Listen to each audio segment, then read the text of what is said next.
Living Corporate is brought to you by The Access Point. The reality is, this is the largest influx of Black and brown talent corporate America has ever had. And as a result, a variety of talent entering the workforce are first-generation professionals. The other reality? Most of these folks aren't learning what it means to navigate a majority white workplace in their college classes. Enter The Access Point, a live weekly web show within the Living Corporate Network that gives Black and brown college students the real talk they need and likely haven't heard elsewhere. Every week, our hosts and special guests are dropping gems, so don't miss out. Check out The Access Point, airing every Tuesday at 7 p.m. Central Standard on livingcorporate.tv.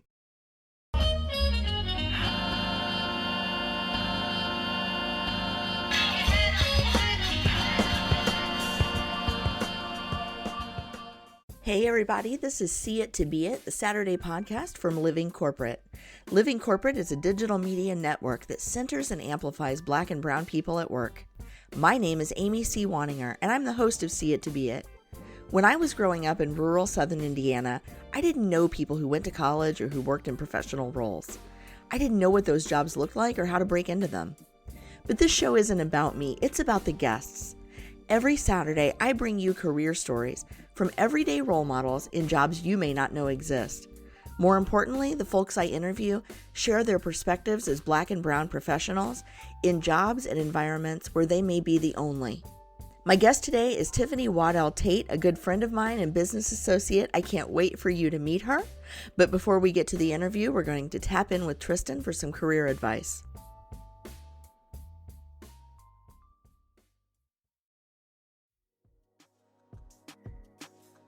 Hey Living Corporate fam, this is Tristan of Layfield Resume Consulting, and I've teamed up with Living Corporate to bring you all a weekly career tip. This week, we're going to talk about an underutilized gem, a career journal. Do you struggle to update your resume or LinkedIn profile? Have you thought about negotiating your salary but wasn't sure how you would make the case? Do you ever feel like you have nothing to write when you have to do your self-assessment for your performance reviews? Well, if you answered yes to any of those questions, you are not alone. In working with clients, one of the things I've realized is that it's incredibly difficult for us to remember our accomplishments we've had throughout our career. During my intake calls, quite a few of my clients struggle because they've been in their jobs so long that the wins start to blend in with the day-to-day. One way to combat that is to keep a career journal. Each time you have a win, you write it in there. When you get pulled into projects, you write those in there and what your role was. If you're measured against any metrics or receive stats based on your performance, write them in there too. This journal can be physical or virtual, whatever works for you. You just want to make sure that you're documenting wins, both big and small, projects you've worked on, departments you've worked with, any goals you've achieved, and any other thing you think is valuable. If the journal is physical, I would suggest some type of bound notebook. And if it's virtual, I would suggest keeping everything in the same file. This ensures that you are keeping the information in one place for easy reference. Think about how all that information will come in handy in situations where you need to sell yourself, whether that be your performance review, negotiating your salary, or even just updating your LinkedIn profile and resume. Having a career journal will make it that much easier to be your own biggest advocate in your career. This tip was brought to you by Tristan of Layfield Resume Consulting. Check us out on Instagram, Twitter, and Facebook at Layfield Resume, or connect with me, Tristan Layfield, on LinkedIn. Living Corporate is brought to you by The Leadership Range, a podcast within the Living Corporate Network. Hosted by globally certified and Fortune 500 executive coach and leadership development expert Neil Edwards, The Leadership Range is focused on having real, raw, soulful, and accountable conversations about inclusive leadership, allyship, professional development. Every week is a new episode with new learning and new actions to take on to grow inclusively. Make sure you check out The Leadership Range everywhere you listen to podcasts. Tiffany Waddell Tate is my guest today. She's the CEO and founder of Career Maven Consulting, where she helps individuals and companies reimagine the future of work through coaching, digital education, and training and development for organizations and teams. As an in-demand coach, consultant, speaker, and thought leader, Tiffany has been featured on Well and Good, The Every Mom, The Muse, and a variety of podcasts, now including this one. She's a master in coaching professionals to learn, lead, and grow at work while being true to their authentic selves and building their personal brand. Tiffany earned her BA and MA from Wake Forest University and is a Gallup certified strengths coach, diversity educator, and is MBTI certified. Welcome to the show, Tiffany. I'm so glad to have you. Thanks, Amy. I'm happy to be here. So you and I always love to share like how I met people, and we met on Twitter ages ago, which is how I meet almost everybody anymore. And then we ended up at the same conference at the same time. Yeah. And had dinner together and became kind of best friends. We did. At least in my head, we're best friends. I will co-sign that. Yes. All right. Perfect. So it's always so much fun to meet people in person that you know online and find out, oh, this is a real person who is exactly like I expect them to be. And I love that you're helping people with personal branding because clearly you're very good at that. Because I was exactly prepared to meet you just based on your online persona. So can you just talk a little bit about how you got into this work of coaching and helping people build their personal brands? Absolutely. And thank you, Amy. I love when people say that I am exactly how they expected me to be, because that's my hope, to be the same person online as I am off, and there to be consistency and transparency there. How I got into it. So on the career branding front, I launched my career about 10 years ago in higher education, working in student affairs, academic advising, and career development. So I've spent the better part of the last decade working in liberal arts contexts, helping students, alums, and middle career graduates really hone in on what they want to do professionally and how they can add value to organizations. So I got my training the good old fashioned way. I did the work for however many thousands of hours Malcolm Gladwell says you should. And I hung my shingle a couple of years ago because people were asking me for things like help with resume reviews, resume writing, LinkedIn profile writing, and prepping for interviews. And since I was doing that in my day-to-day job, I said, sure, why not? So I picked up a few freelance projects, a few speaking engagements, and really wasn't thinking about building a business per se at the time. But I found that my skills definitely met a need in the market. And many people reached out to me because they felt like, oh, she gets it, right? Like I wasn't too far removed from the college space personally. And I also had been working with students who were going into all types of industries, from top tier consulting firms to tech firms, education and nonprofit. So I was seeing it all at work and really driving our professional development programming. And so I realized, as luck would have it, that the more you spend time doing things that you're good at and that you actually love doing, it doesn't feel like work. And that's super cliche, I think, in some ways. But for me, it's been true because I've always been the person in my friend and professional group that people come to and ask questions, not necessarily looking for a solution, but just looking for someone to help them make a decision. And that is what I spend most of my coaching sessions doing, pushing back on people, asking key questions and helping sort of expand mindset so that you can take action, right? So I started with the career branding stuff, and I still do a good bit of that because I think it's important for people to understand how to share their career story. And I also help people sort of move through building the scaffolding for a career and a life that they want. Thank you for explaining that. And I'm wondering, who is your ideal client for the work that you're doing right now? Is it the recent college grads? Is it the mid-career folks? Is it, in a particular industry? What's your sweet spot? Yeah, I would say that my ideal client for Career Maven would be an early to mid-career professional, likely woman identified. Career Maven, sort of, that branding, people tend to self-select. I have had clients who don't fit that profile for sure. But my ideal client is a woman who's had at least one job. Industry doesn't matter too much. I've worked with clients across industries, but that person is thinking about what's next, either at their organization or moving companies or even moving industries, and is ready to take the leap to actually do something about it.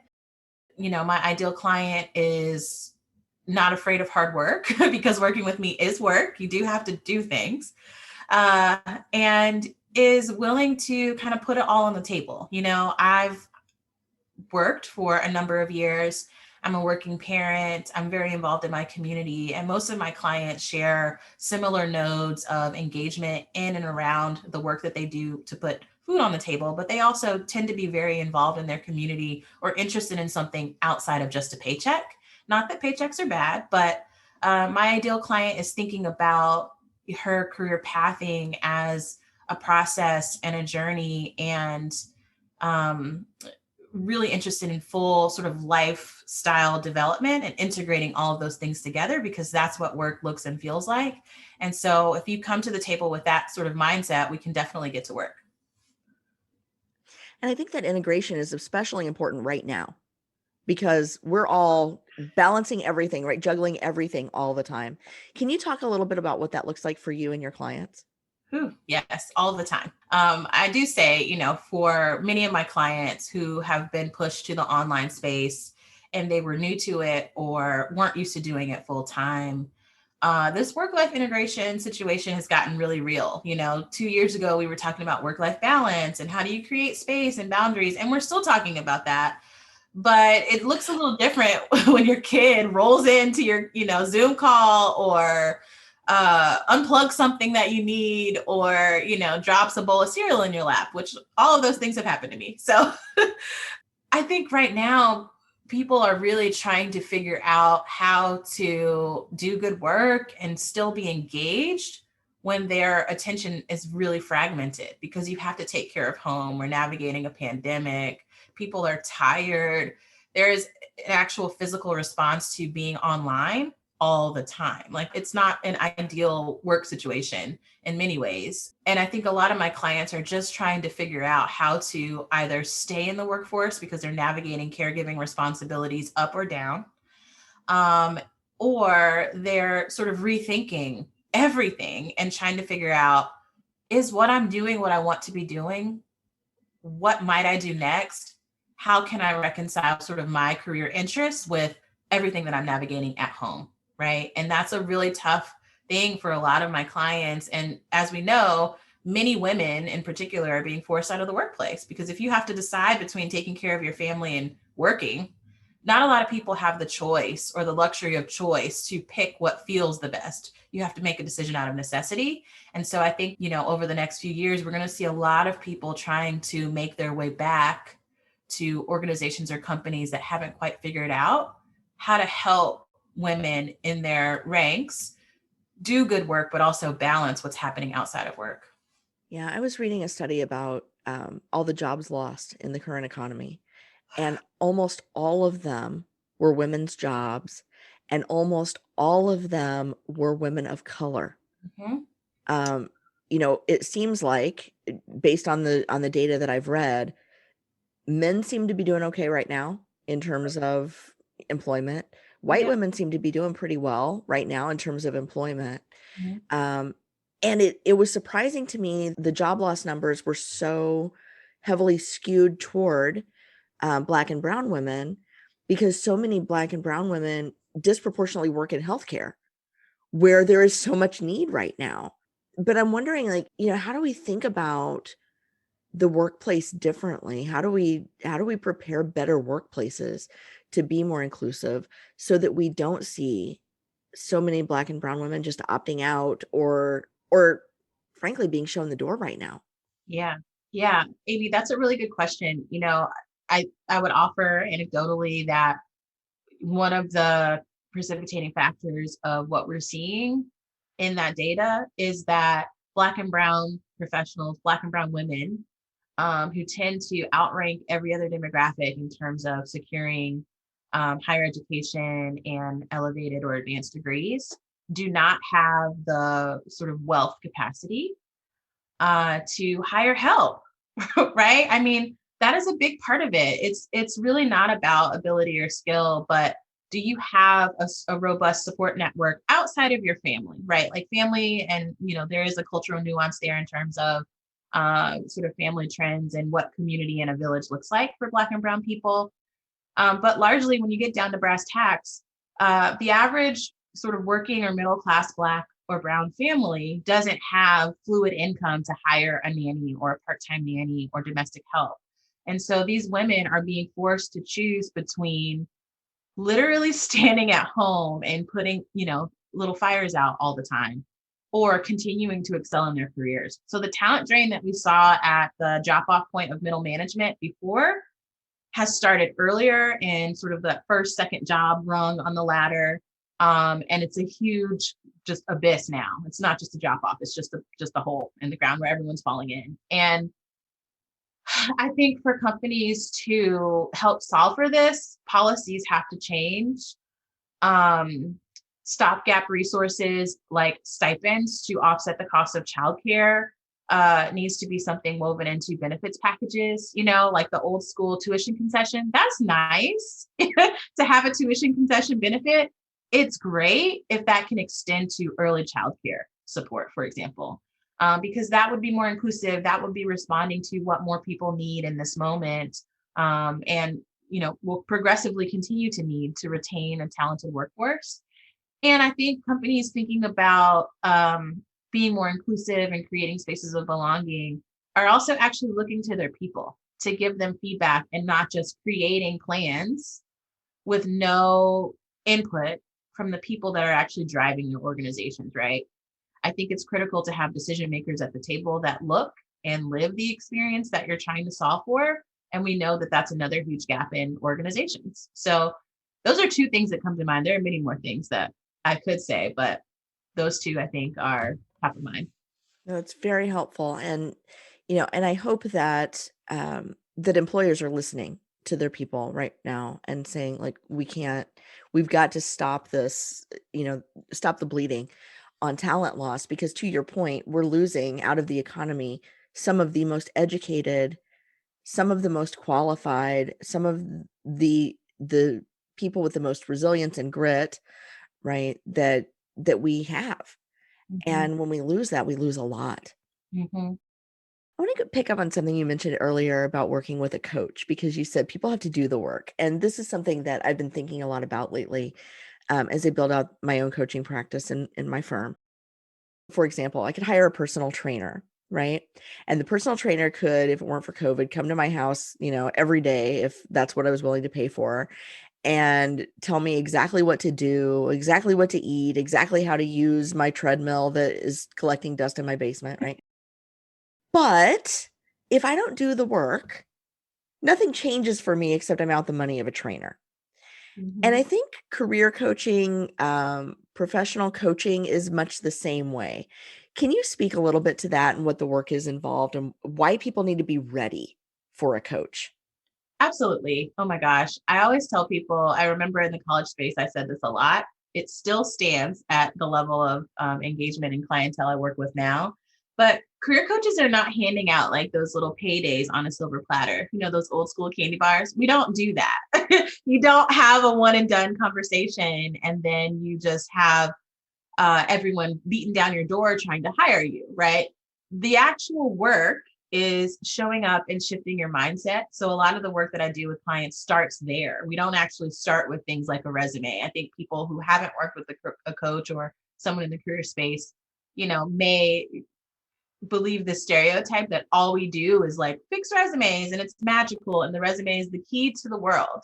The resume is just a tool, right? It's just one of many tools that you can use. But it's not the sum total of you being able to move through professional spaces with agency, confidence, clarity, even, right, to make decisions about what you want to do and where you want to do that work.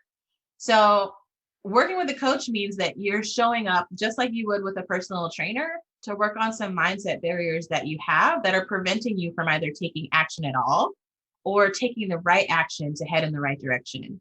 Coaches also help you identify sort of the clarity of what actually matters to you. Like, what are your values? I think people really underestimate the impact of our values on the type of work or type of teams we want to join, right? We're often thinking only about pay, and pay is very important. And again, don't want to minimize that, but there are other things on your career value sort that you might want to think about that you may not have been taught, right? Or know to even look for, or think that you have the ability to ask for. So a coach helps you kind of filter through all the noise, filter through all the mess, figure out what it is you want, and then help you create a strategy to action. So It's work because you have to be willing to be transparent. You have to be willing to, get your feelings bruised a little bit.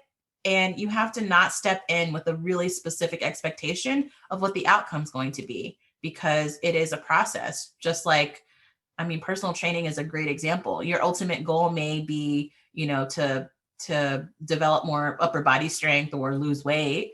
But from point A to point B, there's a wide set of experiences that has to happen for you to hit that goal, and also cultivate the resilience to continue doing it when the trainer's gone. Yeah, I think that's so important for people to understand, because if all you do is show up for your coaching session every other week or, every month or whatever, right, and you don't do the work in between, you're going to end up having the same conversation a lot, right? You're going to get frustrated because what's this person doing for me? And that's the wrong mindset. It's what's this person empowering me to do for myself. And I think that there's a lot of misunderstanding in that space. So thank you for clearing that up. Absolutely. So let me ask you, where do you go for community, especially right now, Tiffany, when we're all stuck at home and everything sucks? Right? Everything sucks. Yeah. Where do you go to get recharged, and where do you go for support? Thank you for asking that. I think more people should ask that question and genuinely mean it like you do. It depends on the day, but I do have, I haven't unplugged from my best friend group chat. I think every woman probably has a best friend group chat that you just pop into, share, encouragement, and pop off. I also, we met on Twitter, and I have built quite the community on Twitter and a little bit on Instagram now. I'm starting to dip my toe over there a little bit more, but I've actually created digital community on social media platforms. And that's been very helpful to me, not just in the business, but also, to find people that are sharing thought leadership or just keeping it real, quite frankly, online. And that's very refreshing, especially in this season. Right now, I've been participating or leading this project called the Be Well Initiative. And every Friday over lunch, there's a small group of Black women who are leading in the nonprofit space in my local community, who gather and have an outside facilitator talk about one dimension of well-being. And when I created this program, I really had the population in mind, not myself in mind. But for me, it has been life-giving to have this 90 minutes once a week where I hop on Zoom and someone else is really helping me expand my thinking around what it means to center my well-being as a Black woman and as a Black professional, and so I call that a happy incident, where I've built a community I wasn't expecting in some ways. But just having those spaces online, believe it or not, as much screen time as we're getting, has been really good for me. But then also stepping away sometimes to touch base with friends and family that I, pre-COVID, when I was in heavy travel mode and working all the time, I didn't do as great of a job staying connected with my people. And one gift I've gotten this year is just getting back into that and having regular chats with people that I don't get to see every day, but I do want to hear their voice. Yeah, I think for all of the garbage that the last 12 months has been, right, there have been some silver linings. And some of that is, I think, for people who maybe they were just so caught up in the game they were playing, they didn't stop to think if they were playing the right game. Which I've heard a lot of people say, like, I've sort of had this realization that I'm in the wrong line of work. My work doesn't have the meaning it once did. Or, I hate my job and I need to do something else, right? Like something about just like the disruption of that rat race has really caused people to do a lot of introspection they wouldn't have done before. And then for those of us running businesses, I think there's some parallel thought processes happening. For me, I'll be honest, it was last October when I realized I did 18 keynotes in a month virtually, sitting in this chair.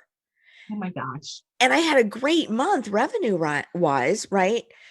And I'm not saying this to brag. I'm saying this because it popped this light bulb in my head going, when travel's a thing, I can't do that. And I don't want to do that. And I've got to figure out a whole different approach to running my business, because this cannot be the end game for me, right? 18 keynotes in a month cannot be it because I'm exhausted, right? I've maxed out on what I can earn in a month, and I'm not having the impact I want to have. And so I think, and it sounds like you've had some of those same conversations with yourself around what is it that I really want to do? How do I want to run this thing? And how do I have the impact I want to have once I'm not glued to this chair? 100%, right? Like as a business owner, it's how can I scale? And when I say scale, I mean, how can I generate more revenue, but keep costs relatively low and also not burn out? And much like, traditional workspace, how we talk about, what makes you successful as an individual contributor doesn't help you become a leader. The same is true in business. What makes you a really awesome, kick-ass freelancer does not make you a CEO. And in the past 9 months or so, my whole mind frame has shifted from what are all the things that Tiffany can do to what are the things that Tiffany needs to do to hit the mission, right? If the mission of Career Maven is to help 1 million women unlock clarity and confidence and move like the CEO in their professional lives, I can't do all the things in my business, nor should I be, because I'm not good at all that stuff. So it's like, from a business sustainability perspective, that's really important. And then as a parent, Amy, listen, I work a lot and that's who I am. That's part of my DNA, for better or worse. I don't think I'm ever going to turn that all the way off. But, my daughter will be 5 next month. And, I've been really lucky that she's been in preschool since August. She was home from March to July, but since August, she's largely been in preschool. So that freed up my time to do more, work and stuff. But when she's home, she started saying things like, do you ever put your phone down? Do you ever take a break? And I was like, oh, heard. It's time. I got to make some changes, because while I want her to see a strong woman who's working hard and, contributing to my family and all that kind of stuff, like legacy is important to me, I don't want to do that at the sacrifice of my relationship with her. So I've had to really shut it down. It's like after school, nope. If it's not a live thing that I, have to be on for, I'm not doing it until she goes to bed. And that also means I've had to hack my weekends and outsource and delegate, because one, I want to have a strong relationship with her, and being her mom is like my number one job, truly. And then two, like, I want to rest. I want to watch The Queen's Gambit on Netflix. I want to do fun stuff. I don't want to have just worked and then have nothing to show for it, or be so exhausted that all I have is money or, a blue check or whatever my friends say is coming. You're going to get a blue check, they say, Well, and let's be realistic. You can't help 1 million women, right? If your goal is to help 1 million women, you can't do that one-on-one sequentially. Nope. There are not enough hours in your life for that. Nope. And I'm not downplaying the mission, right? I'm recognizing the significance of that mission to say, wow, you've got to be able to do one to many, and you've got to be able to, to really, scale through, having other people help you deliver your programming, and having programming on demand that doesn't involve your involvement every second of the day, because 1 million is a lot of outreach. Yeah. That's huge. And I think it's totally doable. I mean, I've seen what you're capable of. I've seen it from the outside, and I've seen it behind the scenes. And I think 1 million is a great start for what you're capable of. Thank you. It's wild. Yeah, it is. It is. Yeah. So my daughter, just to kind of give you all some inside information, we had to delay the start of this recording because I was actually brushing baby doll hair for about 15 minutes, trying to get the tangles out so I could put pigtails in it, because that's like part of being a mom right now. And my daughter has been home. This week marks 48 weeks of her being out of daycare and in my house. And I'm so lucky because my husband works from home like 9 out of every 10 work days. And my middle son, who's 12, has been home from school since March 13th of 2020. So 48 weeks of being home. My 18-year-old who didn't get a prom and didn't get a graduation ceremony has been home. We've taken this very seriously, but yeah, you're right. It's like, oh my God, like I have to do something other than work. So we've instituted game nights and we've done things like that to force mom to put down her phone, because I'm like you, I get a lot of satisfaction. I feel a lot of fulfillment from getting the job done. And sometimes I have to create jobs for myself that involve paying attention to my family so that I'm getting that job done. And I can kind of work that into my whole ethos. But yeah, I feel that on a cellular level. You say your daughter's like, well, mom, come on, do you ever not work? Yeah. When my daughter brought her little toy laptop in here and she's like, I'm going to be very busy today. I have lots of calls and meetings and, and I've got to, I'm going to be on Zoom. Just a minute. I need to send you my Zoom link. Hold on. Right. She's talking to her imaginary coworkers and clients on her play phone under the second desk in my office. I was like, yeah, she's seeing a little too much. Oh my gosh. She's ready though, right? Like when you talk about future executive, CEO, next level, like these kids are going to be it. Like they're going to be leaps and bounds ahead of where I was for sure. Right. Like I was a first generation college student, had no designs on building. I mean, I graduated from college just trying to get out right before that recession in 2008. And these kids are like, they're tech savvy. They know how to communicate, through virtual spaces. They're comfortable switching from one activity to the other because they're watching us do it. They have to do it. There are definitely some negatives that will come with that, I think, but they'll be ready just to jump into working like across teams and online. And I mean, it's going to be incredible to see, but right now the burn. So Absolutely. Absolutely. And it's funny. I'm a first generation college student too. I mean, my mom went to college, but she did it later in life. So I was in high school when she was in college. And not because she was 6 years older than me, but because that was her life plan. But I didn't know people who went to college, right? I didn't have that experience of watching people do work that wasn't manual labor, right? Wasn't like, I mean, the people I knew came home from work and needed a shower, right? Because they were working with machines or they were on an assembly line or working on farms all day, right? And that was just the way of it. And I think you're right. I think there's something to, right? It's not take our children to work so they can see us work, right? They're seeing it all the time. And I will hear them repeat things that sound like, not that I'm uber buttoned up professional, right? But I'll hear words come out of their mouth or turns of phrase that are so diplomatic, that are so professional at 5 years old or 12 years old. I'm like, oh, wow. What could I have done if I'd had the language to exist in this space, right? When I even graduated from college, not when I was 12, but when I was 22. Can you imagine? I probably would have been at Deloitte or something. I tell people that all the time. I'm like, I feel like if I'd done life a little bit differently, I'd probably be one of those, early analysts and working really hard or living on the hill or something, like, I don't know. I mean, I don't know that to be true, but I do wonder, like, who are these 5 and 6 and 10-year-old kids going to be in a few years? And it blows my mind every day that I get to parent one of them, like she keeps me on my toes. She certainly keeps me focused on my mission.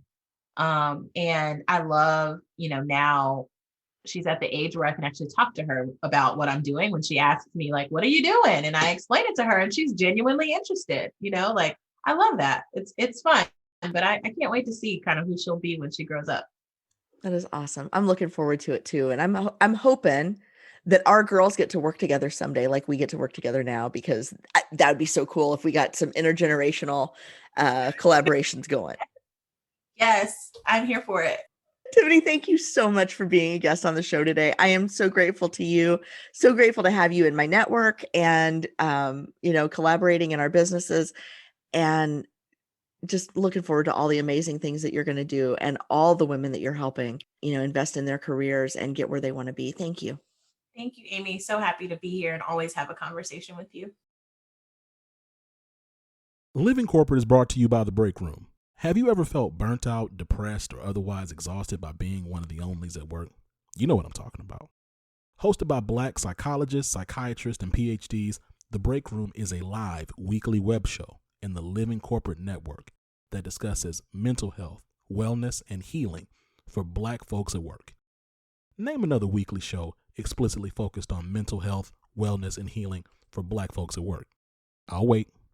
This is why you got to check out The Break Room, airing every Thursday at 7 p.m. Central Standard Time on livingcorporate.tv.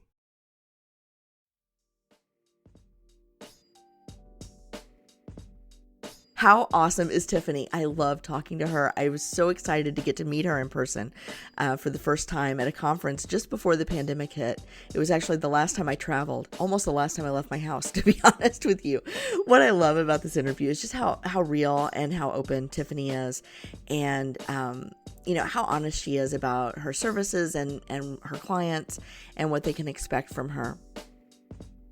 If you would like to work with Tiffany, I didn't ask her in the show. I got so caught up in our conversation, I forgot. But if you're interested in working with Tiffany, you can find her at careermavenconsulting.com. Again, that's careermavenconsulting.com. We'll put the link in the show notes for you. And if you enjoyed this episode, don't forget to subscribe to Living Corporate, share us with your friends and colleagues. And, hey, you can really help us out by leaving us a 6-star review wherever you get your podcasts. Now, you may be wondering, what's the 6th star? I only see 5 stars here. That's okay. You can give us 5 stars and then go the next step by leaving just a couple of sentences in your own words, telling us what it was you liked about the show. Don't forget to visit living-corporate.com to learn more about our other podcasts, videos, web shows, and more. This is Amy C. Waninger, and I will see you next week.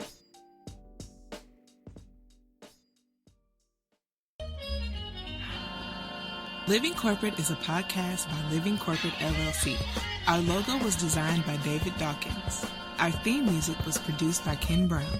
Additional music production by Antoine Franklin for Musical Elevation. Post-production is handled by Jeremy Jackson. Got a topic suggestion? Email us at livingcorporatepodcast@gmail.com. You can find us online on Twitter, Facebook, Instagram, and living-corporate.com. Thanks for listening. Stay tuned.